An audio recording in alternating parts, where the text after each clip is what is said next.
म्हणजेच मोठा गाव मानकुली फेरी प्रोजेक्ट, जी तुम्हाला डोंबिवली ते मुंबई त्यासकट नवी मुंबई आणि त्यासोबतच विरार वसईला पण कनेक्टिव्हिटी देणार आहे आणि नवी मुंबई इंटरनॅशनल एअरपोर्टला पण ही रोरो फेरी तुम्हाला कनेक्ट करणार आहे. हा पूर्ण प्रोजेक्ट टोटल 1000 करोडचा असणार आहे आणि ह्या प्रोजेक्टची सुरुवात आता झालेली आहे आणि 1 ते 1.5 वर्ष मॅक्सिमम 2 वर्षामध्ये हा प्रोजेक्ट डोंबिवलीकरांसाठी रेडी होणार आहे. आणि आता मी मानकुली ब्रिजवर आलेलो आहे, तर तुम्हाला या ब्रिजचा फायदा तर झालाच असणार आहे, कारण ट्रॅफिकवर खूप इश्यू होता डोंबिवलीकरांना ट्रॅफिकमुळे. तर ह्या ब्रिजमुळे तुम्हाला थोडासा तरी फायदा झाला असेल, पण कुठे ना कुठे रेल्वे पटरीचा पण थोडासा त्रास होतोय. पण त्याचा पण एक सोल्युशन आपल्याला दीपेश पुंडलिक म्हात्रे, जे शिवसेनेचे आमदार आहेत, त्यांनी आपल्याला एक अल्टरनेट रस्ता दिलेला आहे, जो की वेस्ट कोपरमधून तुम्ही जर याल तर डायरेक्ट तुम्हाला ट्रॅकच्या अलीकडे म्हणजे मानकुलीला यायला तो रस्ता 1 नंबर रस्ता आहे, मोठा रस्ता आहे.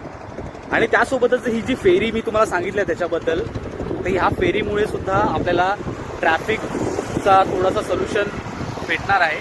कारण ही फेरी फक्त लोकांना म्हणजे आपल्या लोकांना नाही, तर आपल्या व्हेकल्सला म्हणजे आपली जी पण पर्सनल व्हेकल असेल, गाडी बाईक, ती पण एक ठिकाणावरून दुसऱ्या ठिकाणावर आपल्याला पोहोचवता येणार आहे.